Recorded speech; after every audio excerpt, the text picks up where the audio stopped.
이 세상에서 가장 위대한 종교는 친절입니다. 작은 친절과 따뜻한 몇 마디 말이 우리가 의지해 살아가는 이 지구를 행복하게 합니다. 여러분의 삶에 평화와 행복을 드리는 힐링북TV 향기로운 책 읽기 시간입니다. 오늘은 승려이자 수필가로 시간이 흐를수록 빛나는 언행일치의 삶을 열반에 드는 그날까지 실천하며 맑고 향기롭게 살다간 법정 스님의 삶과 문학을 소개해 드릴게요. 법정 스님은 1932년 10월 8일 전라남도 해남에서 태어났습니다. 4살 때 폐질환을 앓던 아버지를 여의고 홀어머니와 할머니의 보살핌을 받으며 외아들로 성장했습니다. 1950년 발발한 6.25 전쟁은 어린 법정에게 깊은 상처를 남겼고 삶과 죽음, 인간의 선의지에 대해 고뇌하던 그는 전남대 3학년 1학기 때 학교를 중퇴하고 진리의 길을 찾아 나섭니다. 1955년 오대산으로 가기 위해 밤차를 타고 서울에 내린 그는 눈이 많이 내려 길이 막히자 지인의 소개로 서울 안국동 선학원에서 당대의 선승 효봉 스님을 만납니다. 효봉 스님은 법정의 얼굴을 살펴보고 생년월일을 묻더니 그 자리에서 승낙하여 머리를 깎았습니다. 이후 효봉 천사의 거처인 통영 미래사로 내려가 나무를 해 아궁이마다 군부를 지피며 힘겨운 행자 시절을 보냈고 이듬해 7월 3위계를 받은 후 1959년 3월 통도사에서 비구계를 받았습니다. 그해 4월 해인사 전문강원에서 대교과를 졸업하고 기도 정진하던 어느 날 시골 아주머니 한 분의 8만 대장경이 빨래판 같더라는 말이 화살처럼 꽂혀 누구나 이해할 수 있는 소통 언어의 필요성을 절감하고 경전 공부에 매진하여 이후 한문경전의 한글 번역에 힘씁니다. 1960년 초봄부터 이듬해 여름까지 운어 스님의 부름을 받아 통도사에서 불교사전 편찬 일을 돕다가 4.19와 5.16을 겪은 스님은 종교의 역사의식에 대해 골똘히 생각하게 되었고 1960년대 말 동국 역경원의 불교 경전 번역 작업에 편찬 부장으로 참여하게 됩니다. 1971년 불교신문 논설위원과 주필을 지낼 당시 함석헌, 장준하 등과 함께 민주수호 국민협의회를 결성하고 유신철폐 개헌 서명운동에 참여했고 당시 개신교인이자 사회운동가였던 함석헌 선생이 만든 민주화운동의 횃불, CR의 소리 편집위원으로 활동합니다. 1972년 첫 저서 영혼의 모음이 발간되었고 지리산 쌍계사, 가야산 해인사, 조계산 송광사 등 여러 선원에서 수행 정진하면서도 어지러운 세상과 한국 불교의 현실을 개탄하며 올바른 삶의 방향과 종교의 본질, 진리에 대한 깨달음의 중요성을 날선 필치로 제시한 선지자였습니다. 열정적으로 활동하던 그를 문득 멈춰서게 한 것은 1975년 4월 당시 중앙정보부에 의해 조작된 인혁당 재건의 사건으로 재판을 받던 8명이 사형 선고를 받은 지 18시간 만에 형장의 이슬로 사라진 사법살인이 결정적으로 스님이 동참하고 있는 민주화 운동에 대한 어처구니 없는 보복이었습니다. 스님은 심한 충격을 받았고 이후 박해를 받을 때마다 생기는 증오심이 수행에 방해가 된다고 생각해 자신의 본분에 회의를 느끼고 1975년 10월 출가 수행자 본연의 자리로 돌아가 송광사 뒷산에 불이람을 짓고 홀로 청빈한 삶을 실천하며 청정수양의 도량으로 삼았습니다. 드디어 1976년 그의 대표작 무소유가 출간되었고 스스로 선택한 맑은 가난으로 소유의 얽매임에서 벗어나 영혼을 치유하는 담백한 글쓰기가 커다란 반향을 불러일으키며 스테디셀러가 됩니다. 이후 서 있는 사람들, 삼방 한담, 물소리 바람소리, 텅 빈 충만, 그물에 걸리지 않는 바람처럼 등 출간하는 책마다 베스트셀러에 올랐고 쉽게 읽히는 정갈한 문체는 깊은 여운을 남겨 독자들의 영혼을 정화했습니다. 그는 이 시대의 참된 가치를 추구하는 영혼의 스승으로 1984년부터 87년까지 송광사 수련원장을 지내며 선수련회를 만들어 산사의 수행법을 대중들에게 전했는데요. 이는 오늘날 템플스테이의 원조가 되었습니다. 그가 머무는 곳 어디든 전통과 현대, 불교와 대중의 소통이 이루어졌습니다.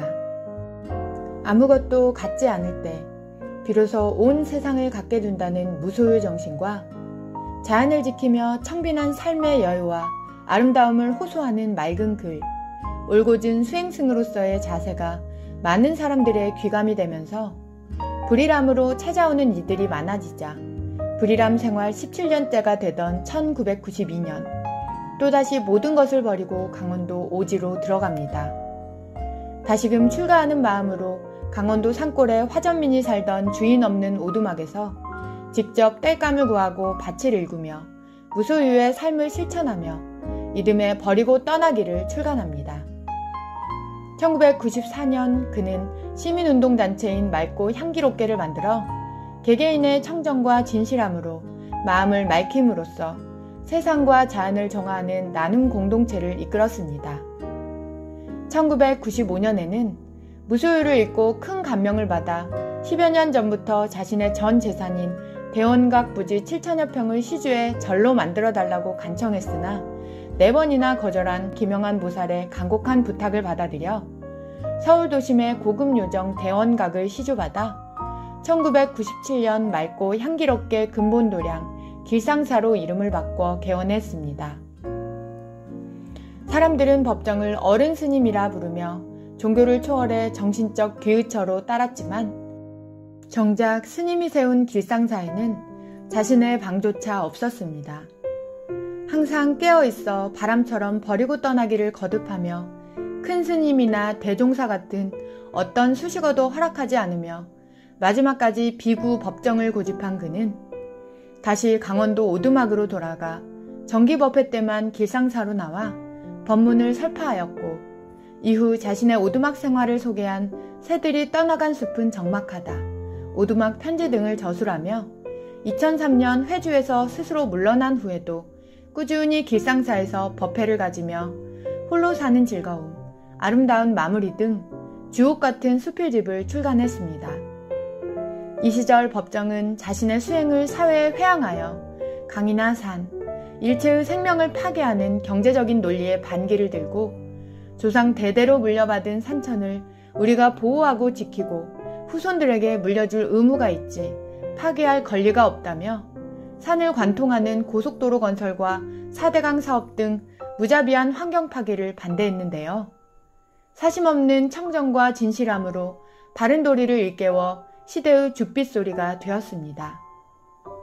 서리빨 같은 기상으로 청정승가의 표상이 된 것은 물론 김수환 추기경이나 이혜인 수녀님 등 타 종교인과 화합하여 종교 간의 대화에도 적극적으로 나섰던 인물로 이웃 종교와 격의 없이 지내며 명동성당을 비롯 천주교 수녀원이나 수도원에서도 강연을 했습니다. 무력의 허망, 나눔, 다른 종교와의 대화에서 그가 보인 선도적 실천은 올곧은 수행자의 모범이 되어 종교를 초월해 많은 존경과 사랑을 받았고 스님의 수많은 산문집과 법문집, 번역서, 여행서 등은 불자들뿐만 아니라 이웃 종교인들에게도 필독서가 되었습니다. 2007년 폐암 진단을 받고 2009년 길상사 봄 정기 집회를 마지막으로 2010년 3월 11일 세수 78세, 법납 55세로 입적하기까지 무소유로 일관했던 법정스님의 마지막 길은 평소 입던 가사 한 벌이 전부였습니다. 스님의 유언장에는 이렇게 쓰여 있었습니다.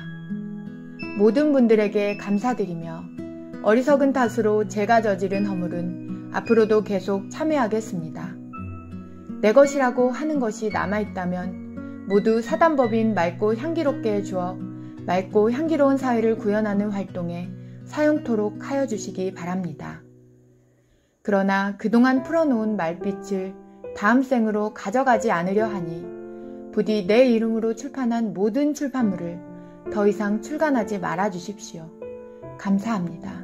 모두 성불하십시오. 제자인 상좌들에게도 이런 말을 남겼습니다. 인연이 있어 신뢰와 믿음으로 만나게 된 것을 감사한다. 괴팍한 나의 성품으로 남긴 상처들은 마지막 여행길에 모두 거두어 가려 하니 무심한 강물에 흘려보내주면 고맙겠다. 모두들 스스로 깨닫도록 열과 성을 다해서 거들지 못하고 떠나게 되어 미안한 마음 그지없다. 내가 떠나더라도 마음속에 있는 스승을 따라 청정수행에 매진하여 자신 안에 있는 불성을 드러내기 바란다. 머리맡에 남아있는 책은 나에게 신문을 배달한 사람에게 전하여주면 고맙겠다.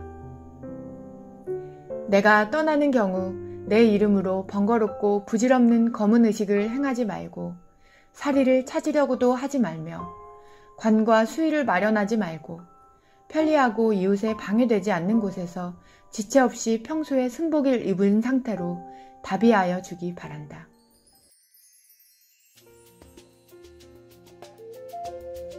말과 글, 행동이 한결같았던 그의 향기를 사랑한 수많은 추모객들의 눈물 속에 시간과 공간을 버린 그의 법구는 물심양면으로 청빈했던 법정의 가풍 그대로 향 한 자루 올리고 삼배를 드리는 것을 끝으로 화장되어 그가 그토록 사랑한 자연으로 돌아갔습니다.